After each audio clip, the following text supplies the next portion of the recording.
الحمد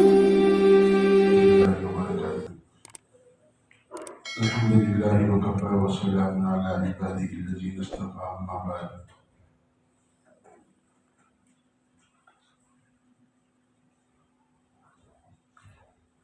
معزز سامعین اور عزیز طلبہ، اللہ جل جلالہ وعظم نوالہ کا ہم سب پر احسان ہے کہ اللہ نے ہم کو ایمان کی دولت سے مالا مال فرمایا. ایمان کے آنے کے بعد انسان کو زندگی گزارنے کا تمام طریقہ کار بتلایا گیا کہ تم کو تمہاری زندگی میں کن کن چیزوں کے اوپر قابو پانا ہے. اس وقت میں دنیا کے سارے انسانوں کے اندر ایک بے راہ روی کا طوفان کھڑا ہو کے ہے، جس کو ختم کرنا ہم سب کی ذمہ داری ہے کہ ہم اس کے لیے خود کو تیار کرنا ہے اور امت کے ہر انسان کو تیار کرنا ہے کہ ہمارے اندر سے یہ برائی ختم ہو اور انسانیت کے اندر سے یہ برائی ختم ہو جائے. کیونکہ جب تک کہ ہماری زندگیوں کی اصلاح نہیں ہوتی تب تک ہم اعمال پر جم نہیں سکتے. اللہ اور اللہ کے رسول صلی اللہ علیہ وسلم کی بتلائی ہوئی زندگی نہیں گزار سکتے. ماحول اور معاشرے کا جو زندگیوں پر اثر ہوتا ہے وہ اثر بڑا خطرناک ہوتا ہے. بعض مرتبہ تو یوں سمجھا جاتا ہے کہ اسی کو حق اور اسی کے کرنے پر کامیابی اور نہ کرنے پر ناکامی اور اللہ کے پاس پکڑ سمجھی جاتی ہے. جب برائی عام ہوتی ہے یا برائی کو بار بار کہا جاتا ہے یا برائی کو بار بار کیا جاتا ہے تو انسان یہ سمجھتا ہے کہ یہ عمل صحیح ہے. تو اس لیے ہم کو چھوٹی چھوٹی چیزوں کے اوپر اپنی زندگی کو کھڑا کرنا ہے کہ جناب رسول اکرم صلی اللہ علیہ وسلم نے حضرات صحابہ رضوان اللہ تعالی علیہ مجمعین کو ہر چھوٹی چیز کے اوپر کھڑا کیا. نتیجے میں یہ ہوا کہ اللہ تبارک و تعالیٰ کی طرف سے یہ اعلان ہوا کہ رضی اللہ عنہم ورضوا عنہم. ان کے نکاح ایسے ہوا کرتے تھے کہ جناب رسول اکرم صلی اللہ علیہ وسلم کے پاس میں ایک بڑے صحابی، بڑے مالدار صحابی، ہمارے پاس میں ان کے برابر مال بھی نہیں ہو سکتا، اتنے بڑے صحابی، وہ آئے، آ کر بیٹھے، تشریف رکھنے کے بعد میں جناب رسول اکرم صلی اللہ علیہ وسلم نے دیکھ کر پوچھا کہ کیا بات ہے، آپ کے نشان لگا ہوا ہے. تو وہ صحابی جواب میں کہتے ہیں کہ میرا نکاح ہو چکا ہے. اب جب ایسے مالدار صحابہ رضوان اللہ تعالی علیہ مجمعین اپنے نکاح کو سادہ، اتنا سادہ کرتے ہیں جس سے معلوم ہونا چاہیے کہ رسول اکرم صلی اللہ علیہ وسلم کے لیے اپنی جان، اپنا مال، اپنی ہر چیز قربان کرنے کے لیے تیار، اپنی اولاد قربان کرنے کے لیے تیار، ایسے صحابہ کا یہ انداز. تو اس سے سمجھ بھی آتا ہے کہ ہمارے اندر سے برائی کے خاتمے کے لیے ہم سب کو کھڑا ہونا پڑے گا، رواج کو ختم کرنا پڑے گا. جبکہ رسم و رواج کی آج جو عادتیں ہیں وہ رسم و رواج کے ذریعے سے یہ اعلان ہوتا ہے کہ یہ کرنا ضروری ہے، یہ کرنا ضروری ہے، یہ کرنا ضروری ہے. اب ان تمام رسومات کے کرنے کے بعد میں فیصلہ یہ آتا ہے کہ شادی کے بعد میں 3 سال، کوئی 4 سال، کوئی 5 سال قرضوں کی ادائیگی کے اندر زندگی گزارتا ہے. تو اس لیے اس وقت میں اب جو حالات ہمارے سامنے ہیں، جو مہنگائی ہمارے سامنے کھڑی ہے، اس سے ہم یہ اندازہ لگانا چاہیے کہ ہمارے پاس میں جو پونجی ہے، اس پونجی کے ذریعے سے میں کتنا سروائیو ہو سکتا ہوں اور میں کتنا خرچ کر سکتا ہوں. آگے جا کر میں کہ قرضدار نہ بن جاؤں. اس لیے کہ انسان شادی اور بیاہ کے اندر جو رسومات ادا کرتا ہے، وہ رسومات ادا کرتے کرتے کرتے اتنا پریشان ہو جاتا ہے کہ بعد میں جب ہمارے علاوہ کے جو لوگ ہیں جن کے پاس میں مال کی کمی ہے یا جو غریب نادار ہے، جو یتیم یسیر ہے، ان کے پاس میں جب مسائل آتے ہیں تو وہ بڑے پریشان کھڑے ہوتے ہیں. ان کے سامنے یہ مسئلہ بن جاتا ہے کہ میں اگر یہ نہیں کروں گا تو معاشرہ کیا کہے گا، بھائی بہن کیا کہیں گے. اکثر و بیشتر جو تناؤ چلتا ہے یا بڑا دیکھا جاتا ہے وہ اپنے خاندان کے بھائی بہنوں کے پاس میں، کہ میں شادی ایسی کروں گا کہ میرا بھائی دیکھ کر شردہ رہ جائے، میری بہن دیکھ کر شردہ رہ جائے. باہر والے دیکھ کر کوئی بھی یہ نہیں بولتے کہ بھئی کیا خرچ کیا کیا نہیں کیا. اب وہ بتانا یہ چاہتا ہے کہ میرا بھائی کمتر ہو جائے، میں اس سے زیادہ ہو جاؤں، میں اس سے اچھا ہو جاؤں. لیکن اس کا نتیجہ یہ نکلتا ہے کہ اس کے ذریعے سے خرافات جنم لیتی ہے، برائیاں جنم لیتی ہے، ایسی برائیاں جنم لیتی ہے کہ اب اس کے نتیجے کے اندر ماں باپ کے پاس میں پیسے نہ ہونے کی بنیاد کے اوپر حالات کی وجہ سے ہماری بیٹیاں کسی اور کے ساتھ میں جا کر شادیاں کرتی ہے، کورٹ میرجز کرتی ہے. نتیجے میں اب جب ہم جا کر ان کو سمجھانے لگتے ہیں تو وہ یہ کہتی ہے کہ بھائی میری 15 سال 17 سال 18 سال 19 سال میری جوانی کی عمر گزر چکی، آج تک کوئی میرے گھر رشتہ نہیں آیا.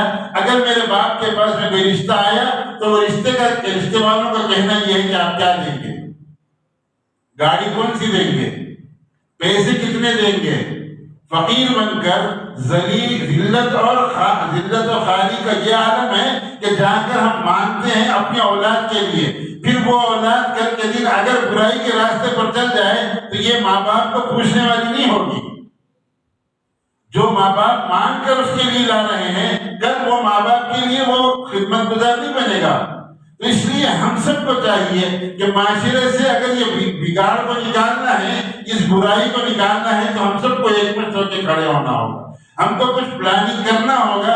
اگر پلاننگ نہیں کرے تو مسلم پرسنل لا کے کئی ایسے مسائل جو کورٹ کے اندر جا کر نااہل ہو کے واپس آ رہے ہیں، وجہ یہ ہے کہ ہم نے اس کو سپورٹ نہیں کیا. سپورٹ کا کیا مطلب؟ ہم سادے انداز میں اپنے کاموں کو کرنے والے بنیں گے تو پھر وہ لوگ جو فیصلہ دینے والا ہے وہ یہ کہنے پر مجبور ہوگا جج کہ بھئی اگر ہم فیصلہ بھی دیں گے تو یہ قوم اپنے فیصلے پر اٹل ہوگی، اپنا ذاتی فیصلہ نہیں ہٹے گی، یہ اسلام اور اسلامیہ سے نہیں ہٹے گی. اب جب ان کو یہ معلوم ہوگا تو پھر وہ فیصلہ دینے کے اوپر آئیں گے تو ہمارے ہر چیز کو سامنے رکھ کر دیں گے. ہماری شادی میں کوئی غیر مسلم آتا ہے تو وہ یہ کہنے پر مجبور ہوتا ہے کہ ان کو تو کسی بھی چیز کی ضرورت نہیں. اب لوگ یہ کہتے ہیں کہ بھائی غریب ہے، پریشان ہے، حالات سے دوچار ہے، لیکن قرضہ لا کے وہ پورا کر رہا ہے، یہ نہیں دکھتا. لیکن اس کے باوجود وہ ساری چیزیں پوری کرنے کے بعد میں کوئی دوسرا آدمی آتا ہے، کوئی کہنے پر مجبور ہوتا ہے کہ اس کے پاس میں تو کوئی کمی نہیں ہے، یہ تو کھانے کے لوازمات میں 12 لوازمات بنایا ہے. اس کا انداز دیکھیں تو ایسے سمجھ میں آتا ہے کہ بھئی یہ بالکل مالدار ہے، حالانکہ اس کو معلوم ہے کہ وہ کہاں سے لایا. بیٹیوں کی شادیاں کرنے کے لیے لوگ در در کے ٹھوکریں کھاتے ہیں. تو اس لیے ہم سب کو چاہیے کہ اس وقت میں معاشرے کے اندر ایک تبدیلی لائے، ایسا ماحول بنائیں کہ ہم نکاح کے اندر جائیں گے لیکن نکاح کے اندر ہم بہت ساری چیزیں جس کے اندر کوئی اگر خرافات چلتی ہے تو ہم وہاں سے واپس آ جائیں گے. ہم ماحول جب بنائیں گے تو یہ بنے گا، اگر ماحول نہیں بنائیں گے تو پھر ایسے ہی چلتا رہے گا. نتیجہ یہ ہوگا کہ ہر سال میں پچھلے سال کے مطابق اس سال زیادہ لڑکیاں غیروں کے ساتھ چلی جائیں. ہمارے کئی نوجوان، کئی ہمارے دوست احباب یہ کہتے ہیں کہ بھی اچھا پڑھایا جائے. بالکل ہم اس کے مخالف نہیں. علماء کوئی بھی عالم دین اچھا پڑھانے کا مخالف نہیں ہے اور نہ کوئی تنظیم اچھا پڑھانے کی مخالف بنے گی. آپ کے لیے ضرورت اس بات کی ہے کہ تمہارے ان شادیوں کے مالوں سے، ان شادیوں میں اسراف جو کیا جاتا ہے، اس مال کے ذریعے سے ایک کالج بنا دو، ایک اسکول بنا دو. ہمارے مسلم مینجمنٹ کے تحت میں ایک اسکول بناؤ جس کے اندر ہمارے بچے پڑھیں گے تو دینی تربیت ہوگی، اسلامی مزاج بنے گا۔ جب اسلامی مزاج بنے گا، ہماری یونیورسٹی ہوگی تو پھر ہم اعلیٰ تعلیم بھی دلوائیں گے اور ہمارے بچوں کو وہ پیمانے پر لے جائیں گے جس پیمانے پر دنیا دیکھنا چاہتی ہے۔ لوگ یہ کہتے ہیں کہ دینی مدارس کے اندر اصلی علوم کیوں نہیں چلاتے؟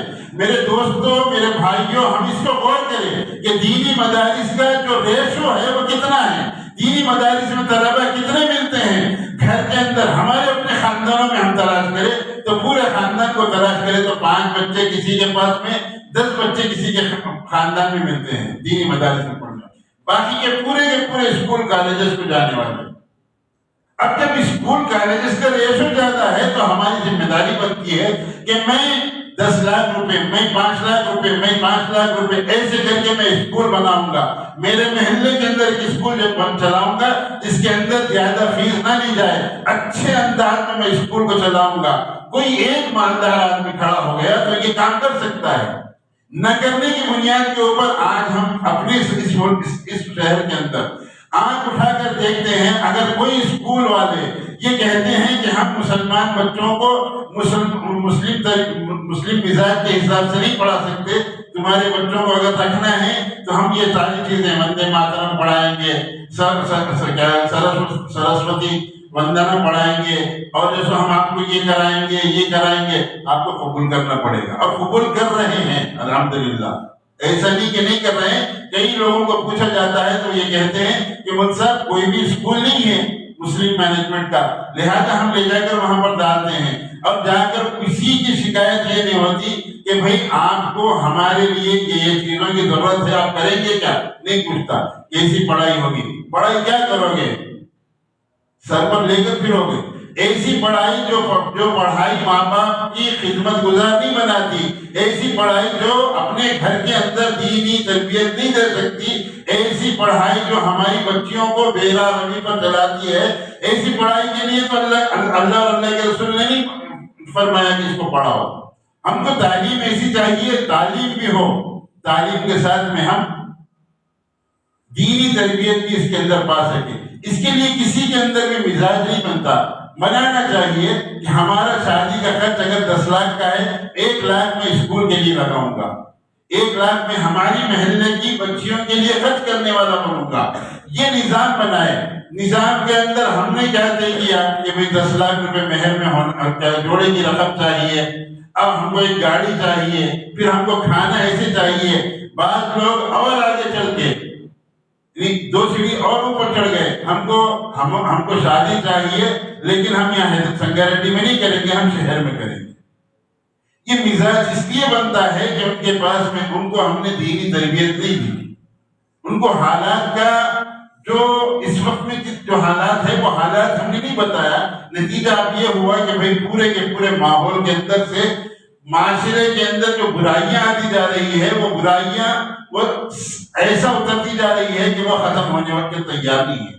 اس لیے ہم سب کو چاہیے کہ ہم اپنے اخراجات کو کم کر کے صحیح میرے پڑوسی کے حالات کو میں دیکھوں، میرے بھائی خاندان کے حالات کو میں دیکھوں، میرے بہنوں کے حالات کو میں دیکھوں۔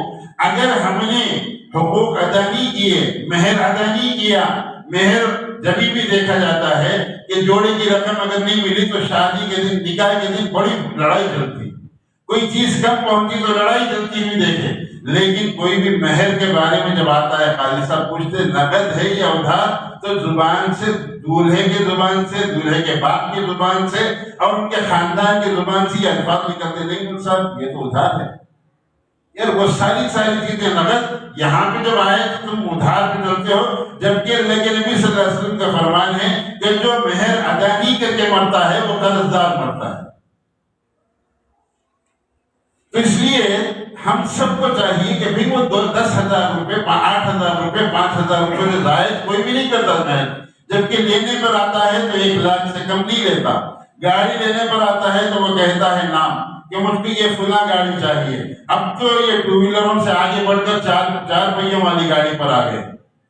تو میرے عزیز دوستو، فرنیچر یہ چاہیے، یہ فلاں یہ چاہیے، ہم کو الیکٹرانک مشین یہ چاہیے، لیکن جب ہمارا معاملہ آتا ہے تو ہم چھوٹی چیز کے اندر ہار جاتے ہیں کہ انہی کے پیسوں کے اوپر ہم نے شادی کرنا طے کیا.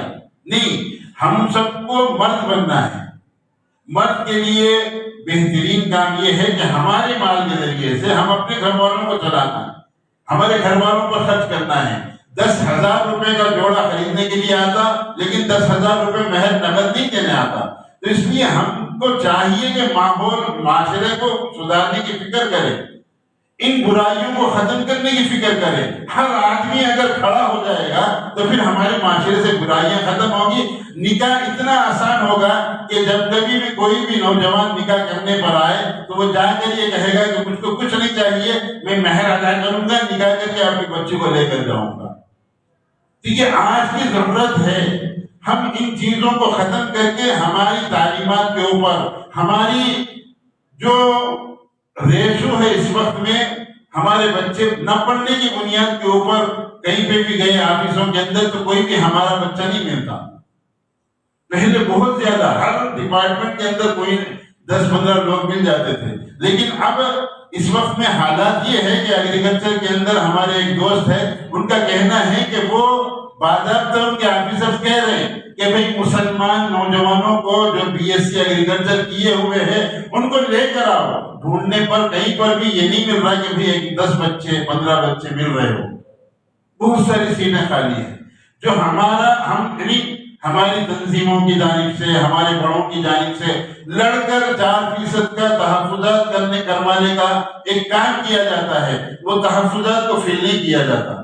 تو پھر ہم آگے چڑھ کے دوسرے چیزوں کے اندر حصے دار کیسے بن سکتے ہیں؟ ہمارے وہ بچے جو بچے پڑھنا چاہتے ہیں اعلیٰ تعلیم، وہ بچوں کو پڑھنے کے بعد میں کہاں سے راستے ہم پالوں گے؟ تو اس لیے ہم سب کو چاہیے کہ بھئی میں اپنی زندگی کو بدلنے کی کوشش کروں گا. میرے گھر کے ذریعے سے، میری فیملی کے ذریعے سے، میرے خاندان کے ذریعے سے میں یہ طے کرنا ہے کہ ہمارے اندر، ہمارے پاس میں کوئی بھی برائی نہ ہو، کوئی بھی ایسی برائی شادی کے اندر، بیاہ کے اندر نہ ہو کہ میں تقریبات کو سادہ و انداز میں کرنے والا بن جاؤں. اب جب سادے انداز میں ہوں گے تو کم خرچ ہوگا تو ہمارا بچا ہوا پیسہ اسکول اور کالج پر لگے گا، یونیورسٹی پر لگے گا. 70 سال ہو چکے ہیں، 70 سال آزادی کے بعد. آج تک کسی کے کوئی یہ نہیں بتا سکتا کہ بھئی ہمارے پاس میں پورے ضلعوں کے اندر، پورے ہندوستان کے اندر ہم نے اسکولوں کا جال بچھا دیا. جو کام کرتے ہیں ان کو ساتھ نہیں دیتے ہم. وجہ کیا ہے کہ وہ یہ کہتے ہیں کہ بھئی ہم یہ اسکول میں کہاں پڑھائیں گے، ہم تو دلی ماڈل کے اندر پڑھائیں گے، ہم نارائنا کے اندر نہیں، زیادہ خرچ جہاں پر آئے گا وہاں پر پڑھائیں گے، میرے پاس پیسہ میں پڑھاؤ. جس کے پاس میں نہیں ہے وہ کہاں جائے گا؟ تو اس لیے ہم تو اچھے اسکولوں کے اندر پڑھا رہے ہیں. ہمارے وہ بچے جو خرچ نہیں کر سکتے، جو گھرانے مال کے اعتبار سے کمزور ہے، ان کے لیے ہم اسکول اور کالجز قائم کرنے کی فکر کریں گے. ہمارے اخراجات کو کم کر کے تو پھر ہمارے لیے ایک راہ ہموار ہوگی. آئندہ 50 سال کے اندر، 40 سال کے اندر انشاءاللہ پھر ہم کو ایک بڑا عملہ ملے گا. ہر لین کے اندر جہاں پر جائیں گے پھر ہم کو کوئی نہ کوئی چیز، کوئی نہ کوئی ملتا رہے گا. ورنہ تو پھر عبدالکلام جیسا کوئی شخص تیار نہیں کر سکتے ہم.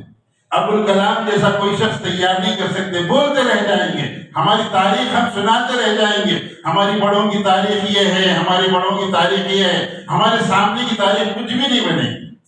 تو اس کے لیے چاہیے کہ میں اپنے اخراجات کو کم کروں گا، میرے اپنی انا کو، میری ناک کا مسئلہ ختم کروں گا.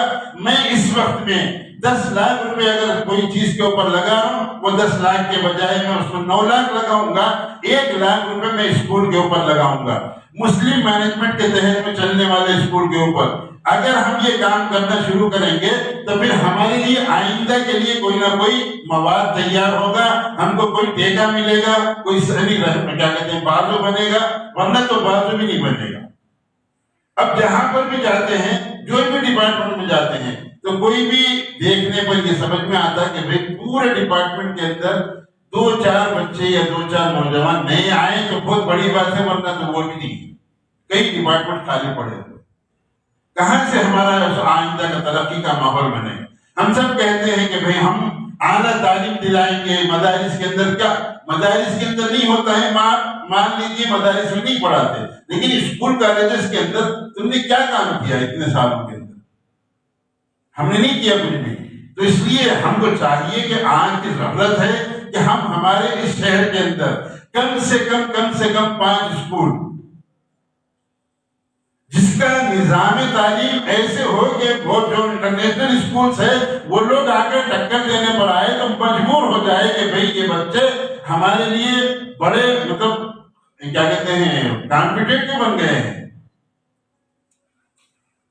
اگر کرنا چاہے تو کر سکتے، نہیں کرنا چاہے تو کچھ بھی نہیں کر سکتے، کیونکہ اس وقت میں ہر انسان مسلمانوں کی تعلیمی معیار سے نیچے کرنے کے لیے، ہر لین کے اندر پیچھے کرنے کے لیے تیار ہے۔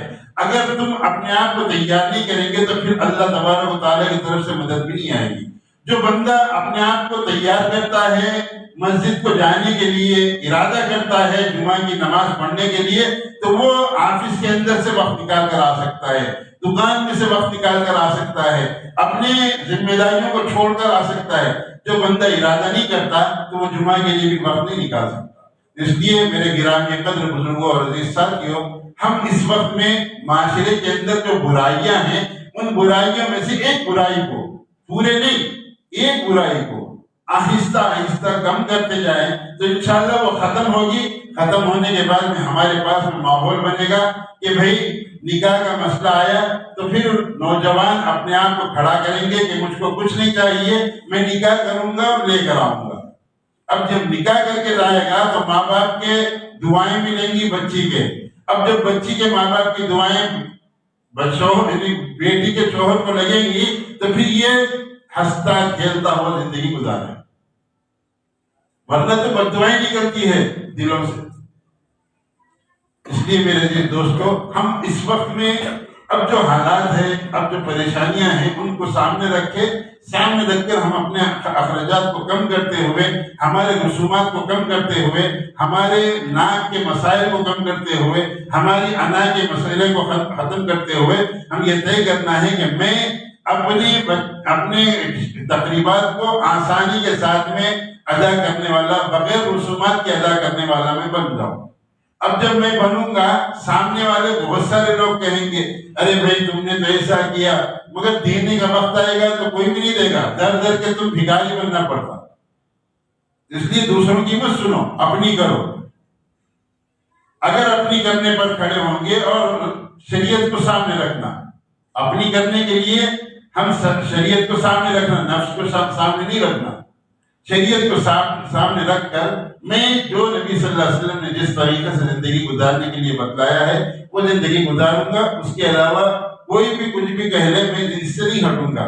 جب انسان یہ تہیہ کرتا ہے، یہ ارادہ کرتا ہے، تو پھر اللہ تعالیٰ اس کے اوپر جماتا بھی ہے۔ اللہ ہم سب کو کہنے سے زیادہ عمل کی توفیق عطا فرمائے، اپنی زندگیوں کے اندر رسومات کو ختم کرنے والا اور جناب رسول اکرم صلی اللہ علیہ وسلم کے بتلائے ہوئے طریقوں کو اپنانے والا بنائے۔